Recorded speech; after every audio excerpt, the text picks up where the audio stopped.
नमस्कार दोस्तों, info for investment के एक और लर्निंग वीडियो में आपका स्वागत है। आज का हमारा टॉपिक रहने वाला है वो 7 टिप्स कौन से हैं जो हर एक इन्वेस्टर को पता होना चाहिए। आज हम जो है डिस्कस करेंगे 7 इंपॉर्टेंट पॉइंट हर एक इन्वेस्टर को जो पता होने चाहिए। अगर आप इन्वेस्टमेंट कर रहे हो, ट्रेडिंग कर रहे हो, बिना डिसिप्लिन के कर रहे हो तो आप अपने गोल तक नहीं पहुंच पाओगे। तो वो कौन से 7 पॉइंट है जो आपकी इन्वेस्टमेंट को डिसिप्लिन बनाते हैं, वो आज हम डिस्कस करेंगे। उससे भी पहले हम क्या डिस्कस करेंगे कि अगर आज आप इन्वेस्टमेंट स्टार्ट कर रहे हो तो जो बेसिक रिक्वायरमेंट क्या है इन्वेस्टमेंट स्टार्ट करने की। सबसे पहले तो अगर आप इन्वेस्टमेंट कर रहे हो तो कुछ आपको सीखना पड़ेगा इन्वेस्टमेंट के बारे में। क्या सीखना पड़ेगा? स्टॉक मार्केट में इन्वेस्टमेंट करना है तो आपको सबसे पहला पॉइंट बेसिक क्लियर होने चाहिए स्टॉक मार्केट की।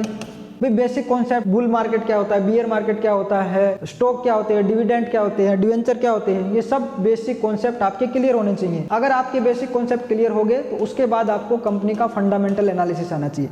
कंपनी का फंडामेंटल एनालिसिस आना चाहिए। अगर आपको फंडामेंटल एनालिसिस नहीं आता है तो आप इन्वेस्टमेंट स्टार्ट मत कीजिए। पहले फंडामेंटल एनालिसिस सीखिए, फिर उसके बाद जो है इन्वेस्टमेंट स्टार्ट कीजिए। तो आपको बेसिक सीखना है, फंडामेंटल एनालिसिस सीखना है। तीसरा आपको नॉलेज होना चाहिए रिस्क मैनेजमेंट का।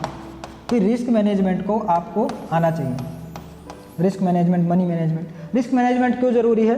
भाई आप इन्वेस्टमेंट कर रहे हो और आपको रिस्क का ही पता नहीं है तो आप इन्वेस्टमेंट मत करिए। एग्जाम्पल के तौर पे मैं 2 स्टॉक बताता हूँ। एक स्टॉक ए है आपका और एक स्टॉक बी है। ये 2 स्टॉक हैं। साल के स्टार्टिंग में स्टॉक ए का प्राइस जो है 100 रुपीज़ था और एंड में जो है इसका प्राइस 150 रुपये हो गया। इसने रिटर्न कितना दिया? 50% का। सेम स्टॉक बी ने भी सेम प्राइस था, 100 था और इसका जो है प्राइस 150 हो गया साल के एंड में। तो दोनों ने जो है 50% का रिटर्न दिया। अब जो रिस्क को जानता है वो किस स्टॉक में इन्वेस्ट करेगा, वो इन दोनों स्टॉक के रिस्क को कैलकुलेट करेगा। भाई स्टॉक ए में रिस्क कितना है, स्टॉक बी में रिस्क कितना है। अगर स्टॉक ए में रिस्क कम है, रिटर्न बराबर है दोनों का, तो वो स्टॉक ए में इन्वेस्ट करेगा, न कि स्टॉक बी में। स्टॉक ए के प्राइस कुछ इस तरह से ऊपर गए और स्टॉक बी के जो है प्राइस कुछ इस तरह से ऊपर गए तो ये ज़्यादा वोलेटाइल है, ज़्यादा रिस्की है। तो आपको जो है रिस्क कैलकुलेट करना आना चाहिए। तो basic concept clear, fundamental analysis आना चाहिए और रिस्क और मनी मैनेजमेंट आपको आना चाहिए। 3 चीज़ अगर आपको आती हैं आप इन्वेस्टमेंट स्टार्ट कर सकते हो। इन्वेस्टमेंट स्टार्ट करने से पहले भी एक चीज़ आपके सामने आएगी कि आपका फाइनेंशियल गोल क्या है। उसके हिसाब से आपकी स्ट्रैटेजी जो है, इन्वेस्टमेंट स्ट्रैटेजी डिसाइड करोगे। भाई आपका फाइनेंशियल गोल क्या है? मैं 2 एग्जांपल से इसको लेता हूँ। पहला केस क्या है, एक 50 साल का व्यक्ति है, पेंशन प्लान के लिए इन्वेस्ट करना है, तो वो किस तरह की रिस्क में जाएगा? वो जो है लेस रिस्की इन्वेस्टमेंट करेगा। दूसरा केस, अगर कोई 22 साल का लड़का है और उसको जो है अगले 5 साल में जो है एक कार खरीदनी है 50 लाख की, वो रिस्क ले सकता। तो आपके फाइनेंशियल गोल पे डिपेंड करता है आपकी इन्वेस्टमेंट स्ट्रेटजी। अब उसको कितना रिस्क लेना है उसको वो डिपेंड करेगा कि वो इन्वेस्टमेंट कितना कर रहा है, कितने टाइम के लिए कर रहा है। भाई वो मान लेते हैं वो 20 के जो है हर महीने इन्वेस्ट कर सकता है और 5 साल के लिए जो है इसको इन्वेस्ट करना है और कितना चाहिए इसको? 50 लाख चाहिए। या फिर दूसरा केस, वो 30,000 जो है इन्वेस्ट कर सकता है 5 साल के लिए और उसको चाहिए कितना? 50 लाख। इस केस में जो है उसको रिटर्न ज़्यादा चाहिए, इस केस में उसको रिटर्न कम चाहिए। तो रिटर्न जितना ज़्यादा चाहिएगा उतना जो है उसका रिस्क ज़्यादा हो जाएगा, जितना रिटर्न कम होगा उतना रिस्क कम होगा। तो आपकी इन्वेस्टमेंट स्ट्रेटजी किस पे डिपेंड करेगी? आपके फाइनेंशियल गोल पे। तो मैं मान के चल रहा हूँ आपका फाइनेंशियल गोल आपको क्लियर है कि मैं किस गोल के लिए जो है इन्वेस्टमेंट कर रहा हूँ और आपको जो है लर्निंग किया हुआ है इन्वेस्टमेंट के बारे में। जैसे आपको बेसिक कॉन्सेप्ट क्लियर है, फंडामेंटल एनालिसिस आता है, आपको रिस्क और मनी मैनेजमेंट आता है, तो आप जो है इन्वेस्टमेंट स्टार्ट कर सकते हो। अब इन्वेस्टमेंट स्टार्ट करते टाइम जो है आपके इन्वेस्टमेंट को जो है डिसिप्लिन बनाते हैं वो कौन कौन से पॉइंट हैं? सबसे पहला, इन्वेस्ट डोंट स्पेकुलेट। अब इन्वेस्ट और स्पेकुलेशन में आपको फ़र्क पता होना चाहिए। इन्वेस्टमेंट किसको बोलते हैं? ABC कंपनी का एग्जाम्पल लेते हैं। कंपनी है जो ABC है, आपने इस ABC कंपनी का बिजनेस को समझा। अभी मैं किसकी बात कर रहा हूँ? इन्वेस्टमेंट की बात कर रहा हूँ। आपने ABC कंपनी के बिजनेस को समझा, उसके फंडामेंटल्स को समझा। भाई कंपनी के जो है प्रॉफिट कैसे हैं, कंपनी की बैलेंस शीट कैसी है, कंपनी की फाइनेंशियल रेशो कैसी है, जैसे कि PE रेशो कैसी है, वो सब चीज़ें आपने देखी। ठीक है, फिर उसके बाद आपको लगा कि कंपनी की फाइनेंशियल हेल्थ जो है अच्छी है, फंडामेंटल इसके स्ट्रॉन्ग है, मैं इसमें इन्वेस्ट कर सकता हूँ। और आपने उसको जो है लॉन्ग टर्म के लिए स्टॉक को बाय कर लिया। तो ये तो हो गई आपकी इन्वेस्टमेंट। स्पेकुलेशन क्या हो गई? कोई XYZ कंपनी है, XYZ कंपनी है जो आपकी सोशल मीडिया पे आ रही है, जिसका क्योंकि उसके स्टॉक के प्राइस 10% उठ गए थे, फिर उसके बाद 5% उठ गए, न्यूज़ में आ रही है। तो आपको क्या लगा? प्राइस देख के आपने जो है उसमें बाय कर लिया उसको। आपने ना ही उसके फंडामेंटल देखे, ना ही उसका बिजनेस को जाना, बिना जाने, बिना रिसर्च के, बिना एनालिसिस के आपने उसके प्राइस के फ्लक्चुएशन को देखते हुए जो है उसमें एंट्री ले लिया और शॉर्ट टर्म के लिए, गेन के लिए जो है आपने उसको बाय कर लिया। इसको हम बोलते हैं स्पेकुलेशन। तो आपको क्या करना है? इन्वेस्टमेंट करना है, न कि स्पेकुलेशन करना है। स्पेकुलेशन को अवॉइड करने के लिए क्या करना होगा? अवॉइड करने के लिए कंपनी के बिजनेस को जानना है आपको, स्पेकुलेशन अवॉइड करने के लिए। दूसरा पॉइंट क्या करना है आपको? दूसरा पॉइंट स्टॉक के फंडामेंटल आपको देखने हैं कि फंडामेंटल कैसे हैं। तीसरा पॉइंट जो है आपको लॉन्ग टर्म का देखना है, लॉन्ग टर्म का देखना है, ना कि शॉर्ट टर्म का। दूसरा पॉइंट क्या है आपका? Always have a margin of safety. अब ये मार्जिन ऑफ सेफ्टी क्या है? एग्जांपल से समझते हैं। एक घर है जिसकी कीमत है 1 करोड़। ये एक हाउस है जिसकी कीमत है 1 करोड़। अब इस हाउस को जो है कीमत 1 करोड़ कैसे आई? ये इसके साइज पे डिपेंड करेगी, 1 करोड़ कीमत इसकी, और इसकी लोकेशन पे डिपेंड करेगी। कई सारे फैक्टर होते हैं इसकी। वैल्यूएशन निकाली, वैल्यूएशन निकली इसकी 1 करोड़। अब अगर इसमें आपने नेगोशिएट किया और इस घर को आपने 70 लाख में बाय कर लिया, तो जो ये 30 लाख का क्या है? ये 30 लाख का आपका मार्जिन ऑफ सेफ्टी है। 30 लाख का मार्जिन ऑफ सेफ्टी है। अब इसको स्टॉक मार्केट में कैसे करेंगे? स्टॉक मार्केट में मार्जिन ऑफ सेफ्टी क्या होता है भाई? कोई स्टॉक है जिसका इंट्रिंसिक वैल्यू जो है किसी स्टॉक की क्या है? 50 रुपये पर शेयर। अगर किसी स्टॉक की इंट्रिंसिक वैल्यू 50 रुपये पर शेयर है और वो शेयर जो है 35 रुपये में ट्रेड कर रहा है, क्यों ट्रेड कर रहा है भाई? मार्केट सेंटीमेंट के हिसाब से या फिर टेम्परेरी कोई डाउनफॉल आ रहा है उसकी वजह से। तो अब ये जो है आपको 30% सस्ता मिल रहा है, किससे? इंट्रिंसिक वैल्यू से। तो अब आप इसको बाय कर सकते हो। इसके फंडामेंटल सही है, इंट्रिंसिक वैल्यू से कम मिल रहा है, तो आप इसको बाय कर सकते हो। जो 30% क्या है आपका? Margin of safety. अब ये जो 30% मार्जिन ऑफ सेफ्टी पे बाय करने का फ़ायदा क्या है? जब भी कोई बड़ा डाउनफॉल आएगा तो आपको जो है ज़्यादा लॉस नहीं होगा। ये सेफ्टी ऑफ मार्जिन में अगर आप इसको बाय करते हैं, आपको always have a margin of safety. अब ये इस तरह के स्टॉक को कैसे ढूंढोगे आप? मार्जिन ऑफ सेफ्टी के इस तरह के स्टॉक ढूंढने के लिए आपको इंट्रिंसिक वैल्यू निकालना आना चाहिए। कैसे निकालते हैं इंट्रिंसिक वैल्यू को? इंट्रिंसिक वैल्यू को निकालने के लिए एक फॉर्मूला है। फॉर्मूले का नाम क्या है? Discount cash flow. Discount cash flow method से आप इंट्रिंसिक वैल्यू निकाल सकते हो। अगर आपको नहीं आता तो किसी और वीडियो में जो है इसको डिस्कस कर लेंगे। और दूसरा PE रेशो को कंपेयर करके, प्राइस टू अर्निंग रेशो को कंपेयर करके। किससे कंपेयर करना है? सेम फील्ड की इसकी जो कंपटीटर कंपनी है उससे जो है उसकी PE रेशो को कंपेयर करके हम जो है इसको फाइंड कर सकते हैं कि कौन सा स्टॉक मार्जिन ऑफ सेफ्टी पे हमें मिल रहा है। तो इससे हमारा फायदा क्या होगा कि हमारा जो है अगर उसमें डाउनफॉल भी आएगा तो और ज़्यादा जो है डाउनफॉल उसमें नहीं आएगा। ठीक है। थर्ड पॉइंट क्या है आपका? Focus on the business not on the stock price. आपको बिजनेस पे फोकस करना है, स्टॉक प्राइस पे नहीं फोकस करना है। एग्जाम्पल के तौर पे किसी कंपनी का, ABC कंपनी है, उसका प्राइस जो है 10% उठ गया या 10% गिर गया। ठीक है। तो ये प्राइस के जो शॉर्ट टर्म के जो लिए ये फ्लक्चुएशन आते हैं, इनसे आपको डिसीजन नहीं लेना है। अगर किसी स्टॉक का प्राइस 10% उठ गया और आपने उसमें एंट्री ले ली और उसके जो है आपने बिजनेस को नहीं देखा, तो ये नहीं करना है भाई। किसी ABC कंपनी है, इसके फंडामेंटल जो है स्ट्रॉन्ग है और इसका जो है 10% स्टॉक का प्राइस गिर गया क्योंकि मार्केट जो है गिर रहा है। जैसे कोरोना में जो है गिर रहे थे स्टॉक, फंडामेंटल जिनके स्ट्रॉन्ग थे वो भी स्टॉक गिर रहे थे, तो उसमें आपको पैनिक सेलिंग नहीं करना है। तो आपको फोकस किस पे रखना है? बिजनेस पे, ना कि स्टॉक के फ्लक्चुएशन पे, प्राइस पे।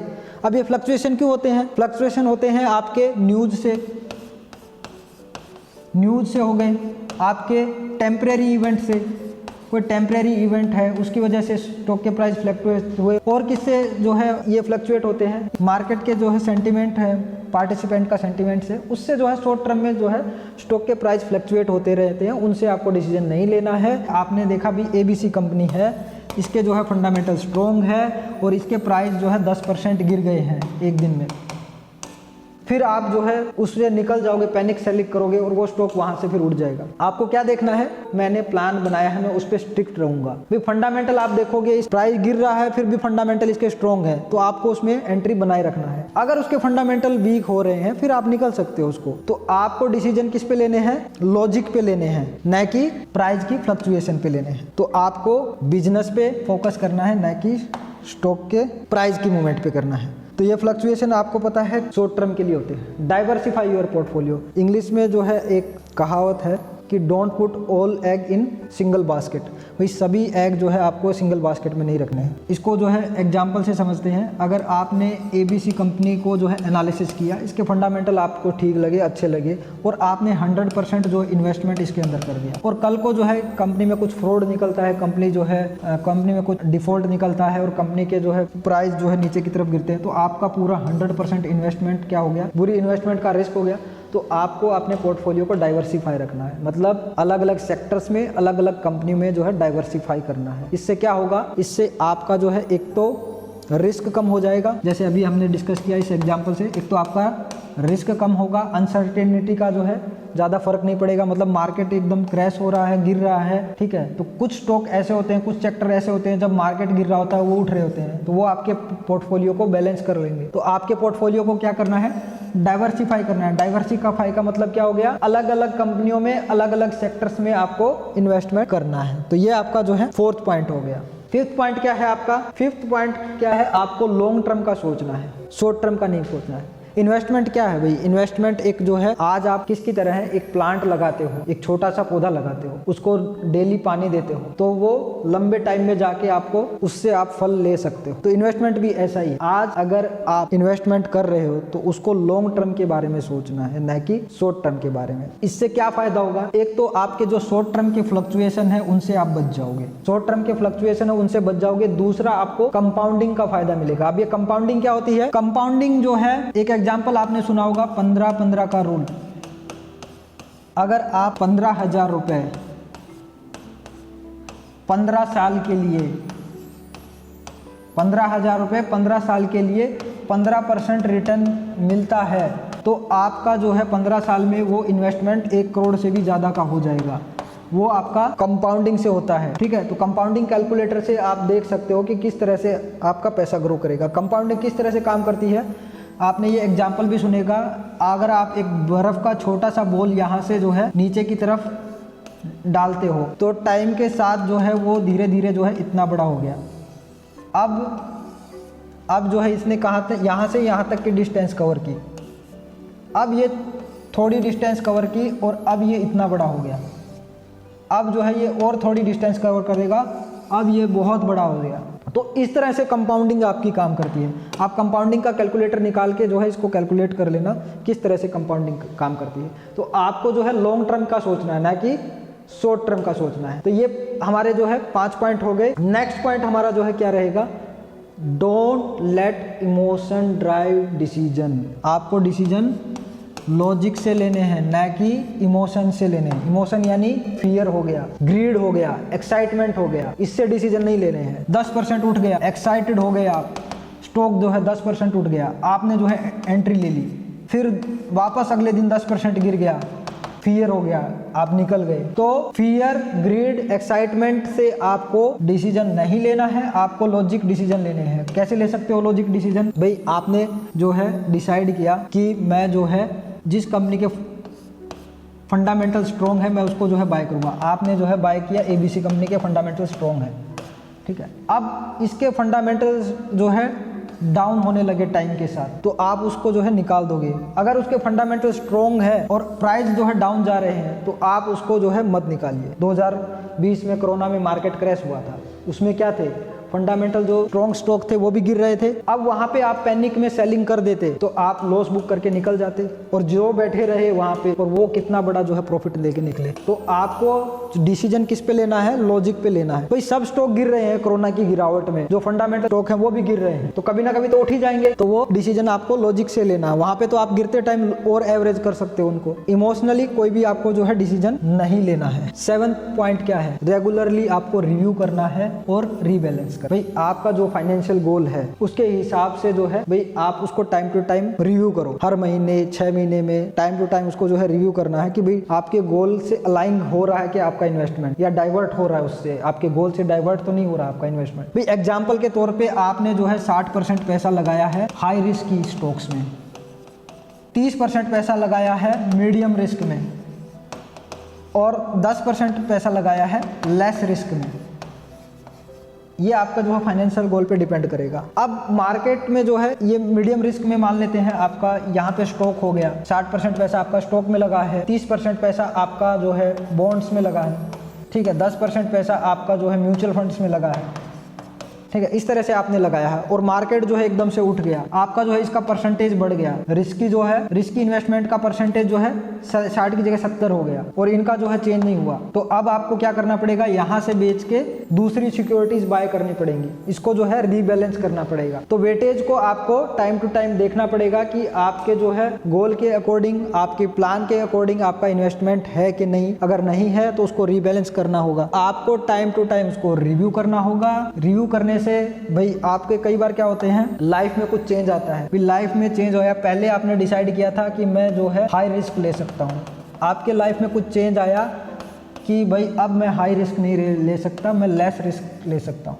तो आपको उस हिसाब से आपको उसको रीबैलेंस करना होगा। लेस रिस्क में आपको जो है इन्वेस्टमेंट बढ़ाना होगा, हाई रिस्क से निकालना होगा। आपको रिव्यू और रीबैलेंस टाइम टू टाइम आपके इन्वेस्टमेंट को करना होगा। आपको देखना है कि वो आपके इन्वेस्टमेंट से अलाइन है कि नहीं है। तो ये 7 पॉइंट थे जो आपको पता होना चाहिए, जो आपके इन्वेस्टमेंट को डिसिप्लिन बनाते हैं। आज की वीडियो में इतना ही, मिलते हैं किसी और वीडियो में, तब तक के लिए बाय, थैंक यू, जय हिंद।